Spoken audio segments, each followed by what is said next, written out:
Hello everyone and Happy New Year! So we're gonna keep going with the list videos, and in this one I'm going to talk about the 25 most disappointing albums of 2021. It always hurts to do those types of videos because we're talking about albums that I was anticipating, at least some of them, and I had a few expectations out of them, so it sucks to see albums like this ended up disappointing you. And that's the case, for me at least, about those albums that I expected more out of them. So here we go. At first we're gonna include 5 honorable mentions, where it's basically 5 albums that I did ended up enjoying, at least some aspects of them, but I still expected more out of them. And a great example of that is the new Full of Hell album. It is an album that I enjoy. I think that Garden of Burning Apparitions is a pretty cool album and it has many nice elements to it. However, considering that the rest of the discography for a big part was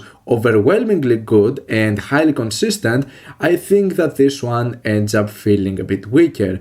I enjoy the album, but some of the previous works would be spectacular and phenomenal, and I don't think that this is the case with this brand new Full of Hell album. I would say kind of the same with the new Wolves in the Throne Room album. I found the previous one, Thresh Woven, to be actually one of my favorite black metal albums of the past decade, so this one ended up not really feeling that much of a well-crafted album. I think that it starts really strong with the very first track, which is awesome, but after this point it ended up just kind of repeating itself with some of its ideas and not really bringing that much to the table. Still though, I think that it is a solid atmospheric black metal album that does have the appeal that you can find on previous Wolves in the Throne Room releases as well. Another honorable mention is the brand new album of Kell Mekla, an album that I was hoping that I would like much more, and I ended up really finding the first 3 tracks out of this album to be extremely enjoyable, because for me Kell Mekla always had a really refreshing sound when it comes to ethereal wave and dark wave music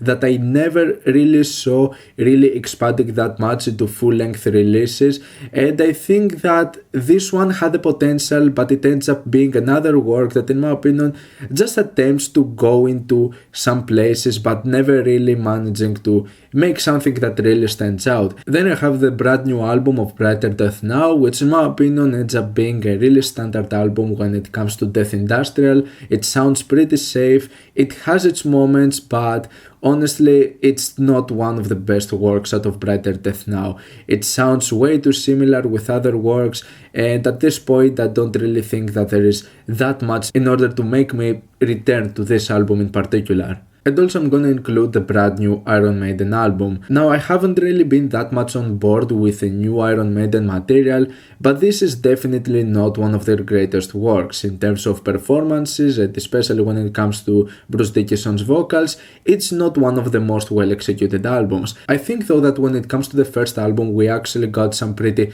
decent moments, but with the second one it felt like it was too much, an album that ended up really overstaying its welcome, and I think that this is the main issue that I ended up having with this brand new Iron Maiden album. So now we get into the rest of the list, and at number 25 I have the brand new album of Idles, Crawler. Now I have the unpopular opinion that Ultramono was my favorite work out of Idles. It was an album that I enjoyed a lot, and I felt that it went closer to a sound that I enjoyed. When it comes to Crawler, I would possibly say that it's my least favorite work out of them. I like that it ended up taking some risks and developing their sound in some occasions, but I think that overall it doesn't really have the appeal and the energy that really made some of the previous Idles works to shine. I still think that it's an okay album, and that's why it's so low on the list, because I wasn't really that much necessarily disappointed with this album, but it's definitely not one of my favorite works from them. At number 24 I have the brand new Dark Throne album, Eternal Hails.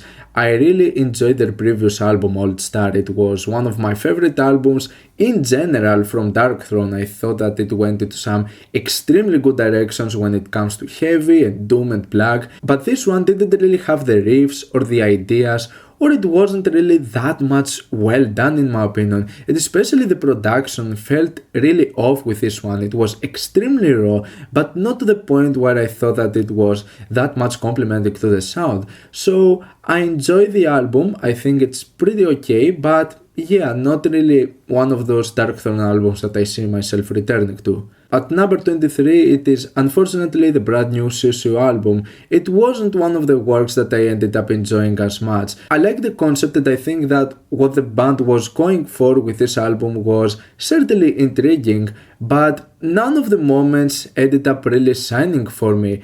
I didn't really even ended up finding moments that really amazed me outside of a few tracks that I thought were pretty okay, but for the most part I wasn't really fond of the production, of the sound. It wasn't even really that much of an experimental or an intriguing and weird album. I dig what they were going for, but the end result was not one of their best. At number 22 I have the brand new album of Foo Fighters.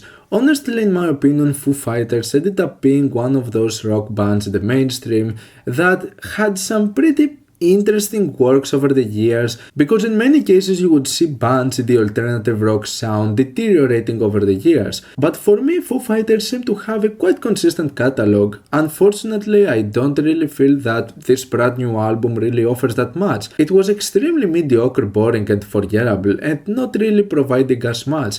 I thought that this album was not really something that special. At number 21, it is an album that actually was shockingly bad in my opinion. It is the new Mono album, and it's not like I was ever a huge Mono fan, but I ended up enjoying some of their works, and I don't really know what happened with this one.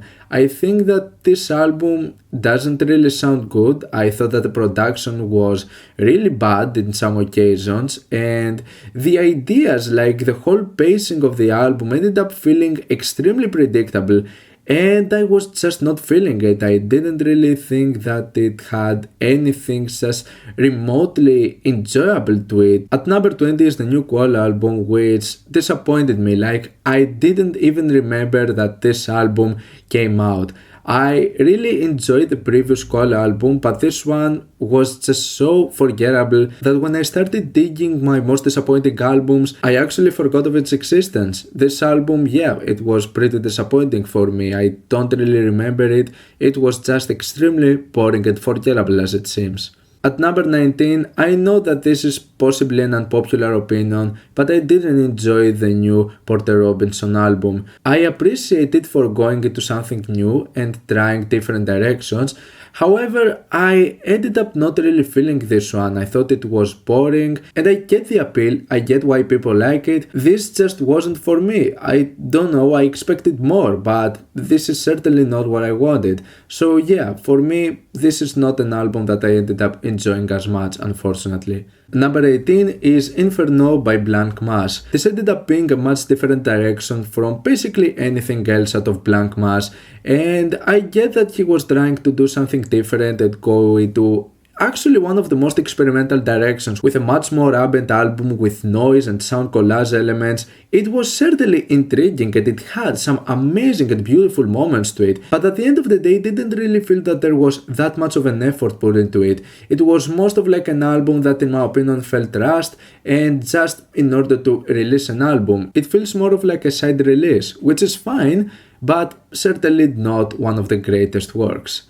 Number 17 is the new Lord album, which I know that for lots of people it was actually one of the most disappointing pop releases of this year. The reason I don't have it much higher is because I actually didn't even like that much her previous album, Melodrama. It was an album that in my opinion I couldn't really get the hype behind it. I thought it was an extremely boring album for what it offered. So the thing is that I got into the new Lord album just expecting that she would go into a bit of a better direction, and just I would like to see a progression of Lord as an artist, which I don't really think that musically at least this is what happens with this album. Bland, boring, uninteresting, unimaginative, and just yeah, basically one of the most boring and uninteresting albums I've heard all year. I didn't care for this at all. At number 16, it is the 5th installment out of the Kick series from Arca. Now, I would expect that, considering that some of my favorite Arca directions is when it comes to the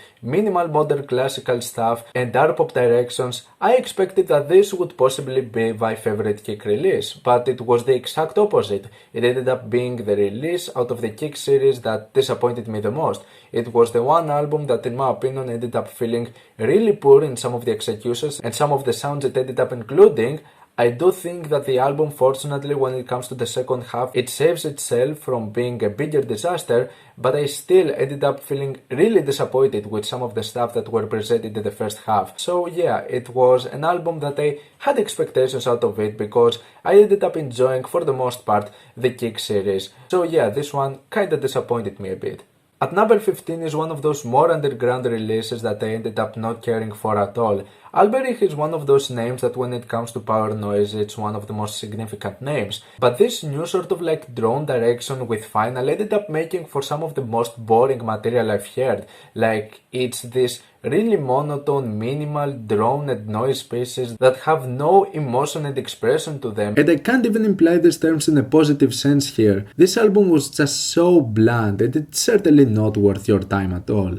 At number 14, it's an album that really intrigued me with its concept. It was an album that I was highly anticipating due to the way it was actually made, because as the title implies, it is technology that was used in order to produce sounds that were made from a fetus in a belly. So this one definitely sounds like a really cool idea that in its execution, it could definitely go into multiple directions. But this ended up being such a bland ambient electronic release, which yeah, you can say it's a bit messy at times. It has some intriguing moments when it comes to those IDM and glitch portions, but the more I listen to this album, the less I ended up enjoying it. The thing is that if you detach the concept from this album, there is nothing really there. We're talking about an extremely bland and uninteresting ambient electronic album with not that much to offer, so the concept is definitely like the winning point over here, but the album itself, it could have been executed a bit differently in my opinion. At number 13 is what I would consider one of the weakest poppy albums. I think that the self-titled track is absolutely incredible, one of my favorite moments out of the whole poppy catalog.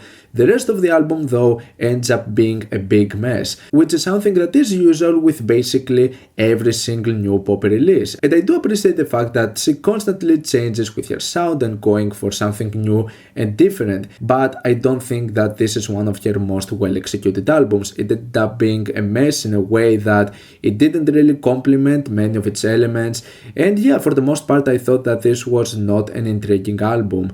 At number 12 we have what I would consider one of the most overrated releases out of this year, and it's the new Sweet Trip album. And I ended up liking some of the past releases of Sweet Trip, but I don't get the hype behind this one. This is actually one of the most boring albums I've heard this year. I don't really get what's with this album and why people seem to enjoy it so much. I mean, I guess it has its moments, but I think that the album ended up feeling really long, extremely predictable at times. I think that in everything it ended up attempting to do, it just didn't really sound that good. I honestly, couldn't really find something to really enjoy about this album. So at number 11 I have another unpopular opinion with A Vow by Portal. It is an album that in my opinion just ended up feeling extremely forgettable, and I would say also the same with the other sort of dark ambient and noise album that was released the same day, which was much worse in my opinion because it mostly felt like boring and uninteresting background noise. And yeah, I would say that even though I understand the appeal of Portal, this album was not for me. So now we get into the top 10, starting at number 10 with Doom 2 by Scarlord. I ended up giving this a chance just because I liked the first Doom. For me it was my favorite Scarlord record, so I was just hoping that in the sequel Scarlord would just redeem himself and actually put a bit more effort to it and actually make a good album, but nope. This is not the case. This is once again another album that is the exact same as the previous couple of albums with nothing new attached to it. So it was at this point where I was just simply done with Scarlord that I decided not to listen to anything else out of him, because it really shows that he doesn't have the desire to do something new or different anymore. He had his moments to shine, but at this point it's just too much of the same and I'm not interested anymore. At number 9, this one certainly hurt. It is the new Ocean Wisdom album, which he still has the flow, he still has the bars, but the album for the most part ended up having these awful singing vocals and those extremely weak hooks. And I feel that there was not really that much of an effort put into this album, and I was just disappointed. I really didn't like this album. I thought that it was just extremely generic and forgettable. Number 8, this is not something that I expected, but I didn't like the new album from Hyde. I thought that for the most part the loops and the ideas were not really up to par with some of the previous efforts. I thought that the previous album was excellent, but this one, even though it's kind of a bit more of the same, I was just really not feeling the ideas and the whole presentation out of this, or even the vocals I thought were weak in some occasions. So as far as it is definitely a highly aggressive and terrifying album in some occasions, and definitely managing to have this dark aesthetic, the ideas overall were just really uninteresting in my opinion. At number 7 I have the new Death Heaven album, which is the one album that ended up going the most into the shoegaze direction, which I would be just fine to have a simply shoegaze album out of Death Heaven, but I do get it, it's not really far away from their usual sound, but it wasn't really received that much well from the audience and critics, and I see why. As a shoegaze album, it's not really something special, and even for me it ended up feeling like the worst album out of Death Heaven, and the one work out of them that I ended up caring for the least. For a while now I haven't really been that much on board with anything JPEG Mafia puts out. It was an artist that for me had the potential to make some amazing works, but still his audience seemed to really love his new stuff, and this album just went really well. It is an album that is highly praised by critics and his fan base. I couldn't really get into it. I thought that it was boring. I get that it tries to go into few intriguing experimental directions, but I'm kinda bored out of this sound from JPEG Mafia. I don't think it's really executed that well. I wasn't feeling it. I couldn't really get into this album, unfortunately. At number 5 is whatever happened with Andrew WK at this point. I think that the idea on going into some more metal directions was certainly something that piqued my interest. I would like to see an Andrew WK album just going into directions like power metal and alternative metal and many other directions, and I was really looking forward to this. So I don't know what happened here, but this album, I mean, one of the main things that really sucks about this one is that it doesn't really feel that much about partying. There are many occasions where you actually have sort of like ballad songs that are extremely forgettable and bland and uninteresting. And as far as this album ends up going into many different aspects of metal music, and not just metal music, but other directions as well, I don't think that anything really worked out of this. So yeah, for me it was an album that was just extremely uninteresting in many aspects, and that disappointed me. I had many expectations out of this, which it never ended up meeting at all. At number 4 is the brand new 21 Pilots album, Scaled and Icy. Now the previous work, Trends, was one that exceeded expectations. It was the beginning of a new arc that attracted lots of people, and it created new fan bases even from people who disliked previous albums like Blurryface. But this arc ended up having just this one album. When it comes to Scaled and Icy, I wasn't expecting this to be at the level of Trends, but I also wasn't expecting that. For me it might actually be my least favorite 21 Pilots album. I would even say that some of their first works were slightly better in some occasions. They had more of an appeal to them that it seems that it's missing with this one. And it's not like it doesn't have its moments. I don't think that it's an awful album. I like some of the aspects out of this, but it's not an album that I ended up returning to. I think that they played kinda safe with this one, and yeah, it's not an album that I saw myself returning to. It was disappointing for me. At number 3, I have the massive double album out of Filmmaker, Vlad Tapes. This could have actually been one of the greatest Filmmaker releases. It has moments over here that sound awesome, and it actually gives me a feel that it sounds a bit of like a DJ mix with continuous tracks and ideas constantly developing, and also giving a feeling that you're listening to it live, like it's on a live show. But there were moments over here that were actually really weak, like extremely weak, some moments that I really didn't like whatsoever, and this thing really overstays its welcome, like a lot. This album is just bloated with so much material and it's unnecessary. I think that it could just cut out into just 2 segments and it would make for a fine album. I just ended up not liking this because of that. I just wanted it to end. I think that it was an album that was just missing potential at the end of the day. At number 2, I think that this is an obvious one. It is The Revenge of Hobo Johnson by Hobo Johnson. I could also put the other album that he did, which was more of a joke, which was Hobo Johnson Eliminates His Fanbase. It is more of the same, but you know, this one just felt more of like a bad joke, a poorly executed joke, but that was more about it. When it comes to The Revenge of Hobo Johnson, even if I think that this is much better compared to the very first album, this one ended up hurting more, because for me Hobo Johnson is one of those artists with the greatest developments. When it comes to the second album, I ended up liking many aspects about this, and even if I disliked the first album, I saw the potential, which is something that happened with the second one. It was a huge grower for me, an album that I ended up really liking it. And the third one feels like a slap in the face for everyone who enjoyed the second album. This one was so effortless and also showing Hobo Johnson's deteriorating mental state to the point where it's actually kinda concerning. I still do think that there were some good moments. I like tracks like I Want You Back, but for the most part I don't really know what happened with this one. I honestly expected more. I'm just hoping that whatever comes next would have a Hobo Johnson who would be at a better state at least, because this one ended up feeling like a concerning album for the most part. And for me, the album that hurt the most disappointing release of this year is the new D.O.D album, The Whole Planet Shifted. This one was more than just a disappointment. It was a really bad album. It contained a god-awful skit that contained the worst songs of the year. This album ended up feeling childish and immature in many occasions, and also having anti-vax lyrics, like come on, really? And even instrumentally there were so many identical tracks when it comes to the beats, the tempo, the rhythm, so many identical songs. There was so little effort put to this. So yeah, it had many aspects and elements to it that I disliked. So yeah, for me, it's been a while since D.O.D have done a good album, but this is certainly their worst. I really ended up disliking this one. It's not just disappointing, it is a bad album.